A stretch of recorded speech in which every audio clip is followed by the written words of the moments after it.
Bismillahirrahmanirrahim. Assalamu alaikum. My name is Hina Shaukat and I am your teacher for AFAQ Sun series grade 5 science. In today's lesson we are going to discuss unit number 8A, which is structure of the earth. There are 2 SLOs for this unit, but we are going to discuss so many concepts in this. We will discuss about the earth and then we will discuss about the internal structure of the earth, जिसमें हम crust, mantle और core के बारे में understand करेंगे. Then we will discuss about the water found on the earth, that is either the surface water or underground water. Let's begin with the earth. As we know that earth is the only planet on which the life is possible, and we can imagine the outer surface of the earth, but for the internal structure of the earth we need to dive into this. And in the internal structure of the earth is divided into 3 major parts. If you just want to imagine that how the internal structure of the earth would be, so you can imagine a plum. A plum is a fruit and the outer side of the plum is having a thin covering. So इसी तरह earth की भी एक thin covering होती है. Then the most of the part of the plum fruit is its flesh. So earth में भी इसी तरह एक part है जो कि ज़्यादा अमाउंट पे कंसिस्ट कर रहा है. And then in the middle there is hard seed, so there is something hard in the middle of the earth as well. If you look at this diagram, so you can see that this is showing you the 3 layers of the earth. The outer one is called as the crust, the middle one is called as mantle and the inner one is called as core. जो core है that is also divided into 2 layers, outer core and inner core. So जो सबसे अंदर अर्थ की layer है वो है inner core, and let me tell you that that is solid. Let's discuss these layers one by one, but before moving to the detail, let's do one activity. And over here on screen you can see one diagram, so you have to label the 3 layers of the earth, and then there is some information that you have to mention in the blanks provided. Now let's discuss the first layer of the earth, that is the outermost layer of the earth, and this is called as crust. यानी कि हम जहाँ चल फिर रहे हैं, जहाँ पे आपको माउंटेन्स नज़र आ रहे हैं, जहाँ पे आपको फॉरेस्ट नज़र आ रहे हैं, the top most layer that is called as crust. जो crust है that is the dry part of the earth, और साथ ही साथ ये जो ओशन बेड्स हैं उन्हें भी कवर कर रही है. So we can say that the crust it could be oceanic crust and it could be continental crust as well. इसकी जो थिकनेस है that will vary according to the location. Different locations पे इसकी जो thickness है वो different हो सकती है. फॉर एग्जांपल अगर हम कॉन्टिनेंटल क्रस्ट की बात करते हैं, यानी कि वो क्रस्ट जो कि ड्राई लैंड की क्रस्ट है, सो उसकी जो थिकनेस है वो बहुत ज़्यादा हो सकती है. It could be from 8 kilometres to 70 kilometres.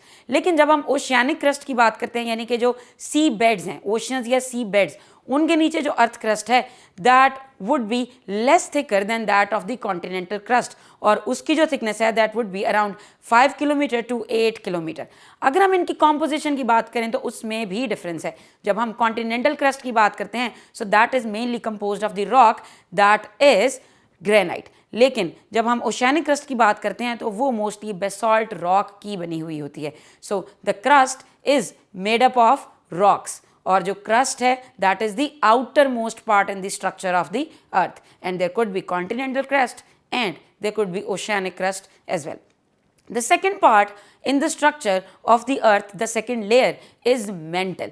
अब जो mantle है that is basically half molten rocks, यानी कि solid rocks नहीं है जैसे कि crust में थी. यहाँ पे rocks जो है वो molten form में भी होंगी, और ऐसा भी हो सकता है कि कुछ rocks के pieces भी मिलें.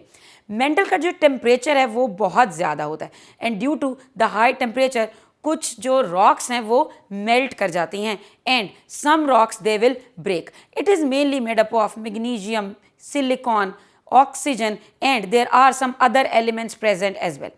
बट जो रॉक्स हैं जब वो ब्रेक होती हैं due to high pressure, so उनकी ब्रेक होने की वजह से अर्थक्वेक्स भी आ सकते हैं. So the reason of the earthquake is lying in the mental. Mental को भी हम 2 पार्ट्स में डिवाइड कर सकते हैं. One is the upper mental and the other is the lower mental. अब इसमें जो अपर मेंटल है उसका जो टेम्परेचर है वो लोअर मेंटल के टेम्परेचर से कम है। तो अपर मेंटल के टेम्परेचर में मोल्टन रॉक्स प्रेजेंट होती हैं and the rocks can break as well, यानी कि रॉक्स मेल्ट भी कर सकती हैं और ब्रेक भी कर सकती हैं because of the high pressure and high temperature. लेकिन जो लोअर मेंटल है उसका टेम्परेचर ज़्यादा हाई है, that is up to 3000 degree Celsius. So वहाँ पे जो रॉक्स हैं वो मेल्ट करेंगी but they will not break. तो स्पेसिफिकली जो अर्थक्वेक्स हैं that would be caused due to the breaking of the rocks in the upper mantle, वो अपर मेंटल की वजह से आएगा।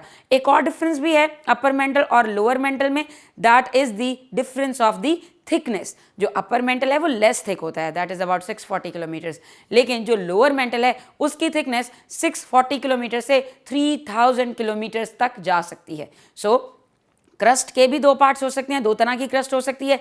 मेंटल जो है वो भी दो पार्ट्स में, दो लेयर्स में फर्दर डिवाइड हो सकता है according to the difference of the presence of the rocks in molten form और solid form and on the basis of the difference of the temperature range and thickness as well. Then comes the third layer of the earth and this is the innermost one and this is called as core. यानी कि ये बिल्कुल middle में present है। अगर हम अर्थ को as a sphere imagine करें तो उसके मिडल में जो चीज़ होगी दैट वुड बी कोर, और core is also further divided into outer core and inner core. अब आउटर कोर और इनर कोर में बहुत ज़्यादा डिफरेंस है बिकॉज जो आउटर कोर है वो मोल्टन है और जो इनर कोर है दैट इज सॉलिड, और जो कोर है that is consisting of mostly metals. इसीलिए जो इनर कोर होता है हम उसे मेटालिक बॉल भी कह सकते हैं। और अगर हम बात करते हैं कि कौन कौन सी मेटल्स प्रेजेंट हैं, so mostly it is made up of iron and निकल, और इसी की वजह से जो अर्थ का कोर है that behaves like a magnet as well. So जो अर्थ की आउटर कोर है उसका जो टेम्परेचर है दैट इज अराउंड 4000 टू 6000, और जो इनर कोर का टेम्परेचर है that is about 5000 to 6000 degree Celsius. जो आउटर कोर है वहाँ पे मेटल्स मोल्टन फॉर्म में प्रेजेंट होती हैं, लेकिन इनर कोर सॉलिड है। उसकी रीज़न ये है कि सराउंडिंग से प्रेशर बहुत ज़्यादा आता है, तो जब सराउंडिंग का प्रेशर बहुत ज़्यादा है so the metals they would not be present in the molten form despite of the high increase in temperature, but they would be present in solid form. There is the difference of the thickness as well and density as well. जो inner core है that is more dense as compared to the outer core. Definitely solid की density liquid से ज़्यादा होती है. So over here we have discussed the structure of the earth and internal structure of the earth. Layer to layer हमने discuss किया है, उनके differences को discuss किया है. You can learn all the values about the thickness and temperatures from their book. This is very important as well. Now we move to the second part of this chapter and this part is about the water that is present on the earth. Water present on the earth is present in two forms. या तो ऐसा पानी है जिसे हम पी सकते हैं that is called as fresh water, जिसे हम कंज्यूम कर सकते हैं, और जो बाकी का पानी है that can not be called as fresh water because that is not safe for drinking. We need to pass that water to so many processes, then it would be able to be in that position that we can use it in the drinking procedure. When we talk about the fresh water, so there is only 3% water on the earth that is fresh water. लेकिन अगर हम generally water की बात करते हैं तो about 70% of the earth is covered with the water. अर्थ की surface पे तकरीबन 70% water है. If you will look at the earth from the space, तो आपको blue color की ही दिखाई देती है. That is because of the presence of the water. लेकिन still वो water जो हम use कर सकते हैं that is only 3%. जितना भी पानी अर्थ पे प्रेजेंट है that is present in the form of water bodies, और जो वाटर बॉडीज हैं वो अर्थ की सरफेस पे भी एग्जिस्ट कर सकती हैं and there are water bodies which are underground. So हम कह सकते हैं कि अर्थ पे जितना भी पानी है it could be surface water और it could be underground water. जो सबसे ज़्यादा परसेंटेज है दैट इज़ सरफेस वाटर, क्योंकि जितनी भी वाटर बॉडीज़ हैं वो आपको सरफेस पे ही तो दिखाई दे रही होती हैं.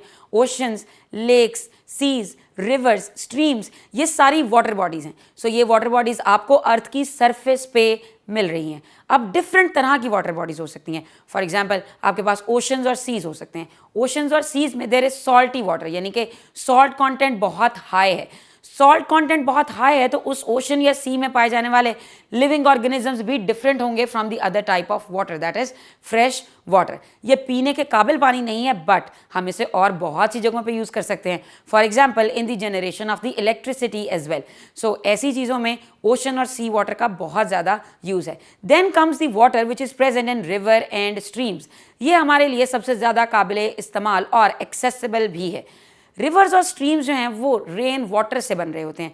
when there is rain water and rain water is running off from the mountain, so that would be in the form of stream, and a lot of streams they will combine up to form a river. so run off of the waters जो हैं उनसे rivers बनते हैं, उनसे streams बनती हैं, fresh water होता है, that would be the home for so many plants that live in the fresh water, so many animals, fishes that can live in the fresh water, and fresh water is important because we use fresh water in our daily lives.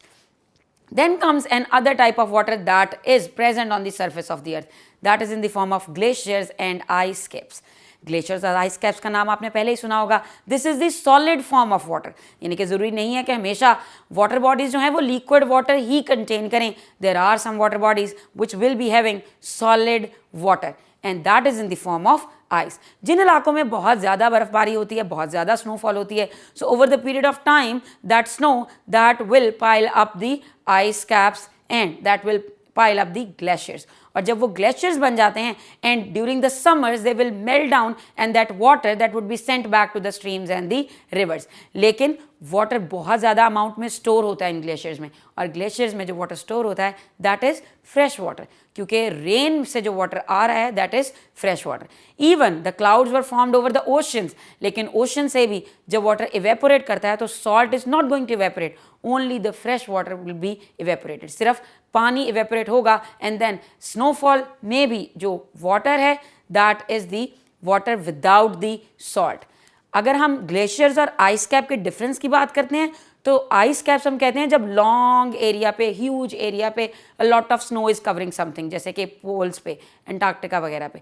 लेकिन जब हम glaciers की बात करते हैं तो वो किसी भी स्पेसिफिक जगह पर बहुत ज़्यादा स्नोफॉल होने की वजह से भी बन सकते हैं। Let's do one activity to summarize our knowledge, and over here on screen you can see 3 water bodies. You have to name the water bodies and you have to write down the percentage of the fresh water. So you can clearly see and you can find the percentage of the fresh water from your book as well. Now second type of water is present underground. हमने यहाँ पे surface water को discuss किया है, लेकिन water के कुछ ऐसे रिसोर्सेज भी हैं, ऐसे ज़ख़ीरे भी हैं जो कि अंडरग्राउंड हैं, यानी कि हमें सरफेस ऑफ द अर्थ पे नज़र नहीं आ रहे। और अंडरग्राउंड वाटर जो स्टोरेज है that is also because of the rivers, streams and rains as well, क्योंकि वो जो वाटर है that will seep through the soil and then it will go underground, और फिर वहाँ पे अंडरग्राउंड वाटर के स्टोरेज बन जाते हैं। हम इसे डोमेस्टिक पर्पस में भी यूज़ कर सकते हैं और हम इसे इरिगेशन के लिए भी यूज़ कर सकते हैं, यानी कि अंडरग्राउंड वाटर को निकालने के लिए आपको ट्यूबवेल लगा सकते हैं and then you can take out that water and use it in domestic purpose and industrial use और for the irrigation purpose. So there are 2 different types of water that are present on the earth.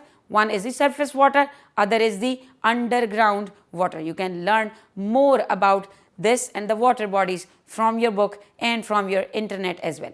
चलिए अब इस सारे knowledge को sum up करते हैं and you will solve some questions, so you would have an idea that what you have learned from this lecture. So over here on screen you can see question number 1, that is describe how an earthquake occurs. Second is which layer of the earth forms its magnetic field, explain. Rocks of the inner core are solid even having the highest temperature, justify this statement. Describe the formation of glaciers and what are aquifers. So we have discussed all these things in this lecture.